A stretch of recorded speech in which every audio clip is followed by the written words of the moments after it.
नमस्कार, आपके साथ मैं हूं सुचेता कुकरेती। आप देख रहे हैं महाभारत और आज महाभारत में सवाल ये कि एक गिरफ्तारी इंडिया को जोड़ेगी या फिर तोड़ेगी। और ये सवाल इसलिए कर रहे हैं क्योंकि संजय सिंह की गिरफ्तारी के बाद से लगातार बयान आने शुरू हुए इंडिया गठबंधन के नेताओं के। एक एक करके सबने कहा कि इंडिया साथ खड़ा है, इंडिया एकजुट है, लेकिन वो एकजुटता देखने को नहीं मिली।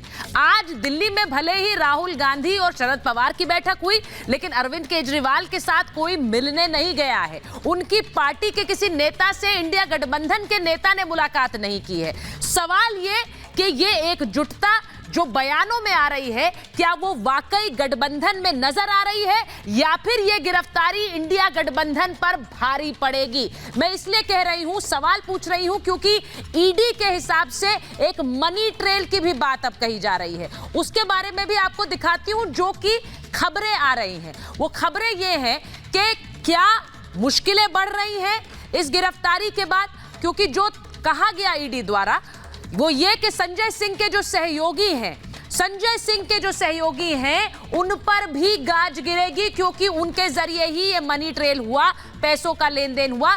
इसीलिए संजय सिंह के सहयोगियों को भी समन किया गया है, उन्हें भी ईडी ने बुलाया। सर्वेश मिश्रा और विवेक त्यागी को भी समन किया है, वो आज ईडी दफ्तर भी पहुंचे। ईडी की संजय सिंह के साथियों से पूछताछ अभी भी जारी है।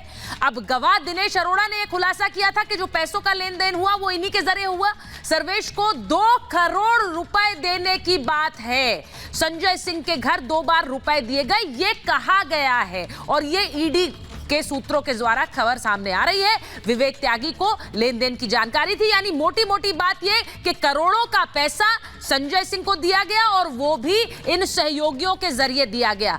अब ईडी ये आरोप जरूर दोहरा रही है, लेकिन इसी के साथ साथ जो खबर है वो ये कि क्या इन आरोपों के बाद भी इंडिया गठबंधन साथ खड़ा है। अगर साथ खड़ा है तो ये इंडिया गठबंधन की एकजुटता की तस्वीर है जो 24 में उनको जरूर बल देगी। लेकिन दूसरी बात ये है कि क्या ये साथ सिर्फ दिखाने का है, ये कैसा साथ है, क्योंकि आप सांसद की गिरफ्तारी पर कांग्रेस के बड़े नेता अभी तक चुप हैं। राहुल गांधी ने अभी तक कोई बयान नहीं दिया है। संजय सिंह गिरफ्तार हो गए लेकिन उनका कोई बयान नहीं आया। उधर पंजाब में कांग्रेस नेता खेड़ा की जब गिरफ्तारी हुई तो वहां पर भी किसी तरह का कोई बयान अरविंद केजरीवाल ने नहीं दिया। आपके एक्शन के खिलाफ कांग्रेस सड़क पर प्रदर्शन करती रही। इसीलिए पूछ रही हूं ये कैसा साथ है और ये आगे जाकर बल देगा या कमजोर करेगा। दिल्ली पंजाब के बाद हरियाणा में भी राहें अलग हो गई। आज खबर ये आई कि आम आदमी पार्टी हरियाणा की सभी 10 सीटों पर लड़ेगी, ये खबर थी। वहीं यूपी में इमरान मसूद फिर कांग्रेस में जाएंगे, ये भी खबर आ गई। जो समाजवादी पार्टी में थे वो अब कांग्रेस में चले गए, यानी नेताओं का जाना आना भी लगा हुआ है। क्या इससे कोई फर्क नहीं पड़ रहा है गठबंधन पे? सपा छोड़ दी, अखिलेश यादव इस बात से कैसे एडजस्ट करेंगे? इसीलिए पूछ रही हूं कि क्या ये साथ सिर्फ दिखाने का है और क्या अब संजय सिंह की गिरफ्तारी के बाद ये एकजुटता और बढ़ेगी या दरारें खुलकर सामने आएंगी? ये रिपोर्ट पहले देख लीजिए, उसके बाद महाभारत।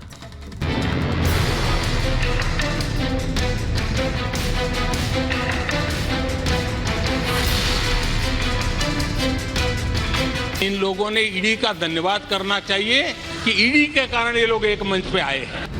विपक्षी नेताओं के गठबंधन पर प्रधानमंत्री की ये बात बिल्कुल सटीक साबित हो रही है।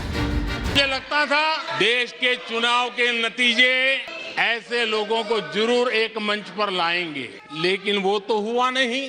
लेकिन इन लोगों ने ईडी का धन्यवाद करना चाहिए कि ईडी के कारण ये लोग एक मंच पे आए हैं। ईडी की कार्रवाई के खिलाफ मोदी विरोधी एकजुट हो गए हैं। भ्रष्टाचार का मुद्दा सबको साथ तो ले आया, लेकिन आपसी लड़ाई बार बार सतह पर आ ही जाती है। इसीलिए तो पूछ रहे हैं ये एकजुटता जरूरी है या मजबूरी है? वो हमारा समर्थन चाहते हैं, हमने समर्थन दिया भी है कि ये पॉलिटिकल वेंडेटा है और हमारी सिंपैथी है, लेकिन हमारे नेताओं को पंजाब में गिरफ्तार कर रहे हैं तो ये दोहरा मापदंड नहीं है। शुरुआत तो उन्होंने की है। हम ये कह रहे हैं कि दिल्ली कांग्रेस का स्टैंड सेम है। पहले भी हम लोगों ने उठाया था ये स्कैम कि जो दोषी हैं उनके खिलाफ कार्रवाई हो। इंडिया गठबंधन में आम आदमी पार्टी के साथ रहने वाली कांग्रेस आज संजय सिंह की गिरफ्तारी का विरोध कर रही है, लेकिन इसी कांग्रेस के नेता अरविंद केजरीवाल को भ्रष्टाचार पर जमकर घेरते रहे। अरविंद केजरीवाल जैसा व्यक्ति केवल अपना और अपने पार्टी के राजनीतिक भविष्य और सत्ता को देखेगा, पैसे को देखेगा, दुरुपयोग को देखेगा। भ्रष्टाचार का बचाव करते हुए नेता आपके साथ खड़े हैं, लेकिन कभी केजरीवाल भी उसी कांग्रेस और नेताओं के लिए कैसे कसीदे पड़ चुके हैं, ये भी सुनिए। करप्शन पर सियासी जरूरत के मुताबिक स्टैंड बदलने वाले अब ईडी के एक्शन को ही गलत साबित करने में लगे हैं। तभी तो सवाल उठ रहे हैं कि ईडी की कानूनी कार्रवाई चुनावी कैसे? हर प्रकार के हथकंडे को इस्तेमाल किया जाए, अपनी हर एजेंसी को इस्तेमाल किया जाए और किसी तरह से इस इंडिया अलायंस को चुप करने की कोशिश की जाए, इनका मुंह बंद करने की कोशिश की जाए, इनको डराने की कोशिश की जाए। लोग देख रहा है जो विकास में जिस ढंग के इनके पकड़े जा रहे हैं, तो इनके चेहरे अब बेनकाब हो रहे हैं और मैं समझता हूं ये इसके मूल में केजरीवाल है जो अपने लोगों को फंसाया है। आम आदमी पार्टी की बुनियाद ही भ्रष्टाचार के खिलाफ पड़ी थी, मगर आज पार्टी के बड़े नेता संजय सिंह और मनीष सिसोदिया जेल के अंदर हैं और भी लोगों पर तलवार लटकी हुई है। इसके बावजूद केजरीवाल के साथ गठबंधन में रहने की मजबूरी में विपक्षी नेता खड़े हुए हैं। तो क्या इंडिया अलायंस ने तय कर लिया है कि मोदी विरोध में भ्रष्टाचार भी चलेगा? एक पैसे का कोई लेन देन नहीं हुआ। जज कल बार बार पूछते रहे, भाई कोई तो दिखाओ, एक पैसा तो दिखाओ, कहीं सबूत तो दिए। एक सबूत नहीं है इनके पास, एक सबूत नहीं है। तो पूरा का पूरा शराब घोटाला फर्जी है। सरकार के पास कोई सबूत नहीं है, बस प्रताड़ित करना विरोधियों को, यही काम है उनका। और ईडी का इस्तेमाल उसके लिए हो रहा है, लेकिन 2024 में ये सबका जवाब देना पड़ेगा। जिसको देखो वही आज मदहोश है। आज तो ये दीवाना गजब ढा गया।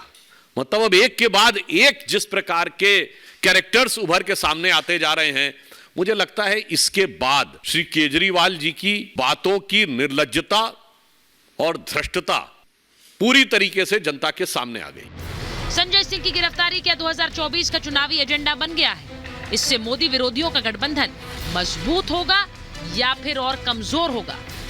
Bureau report, Republic Bharat.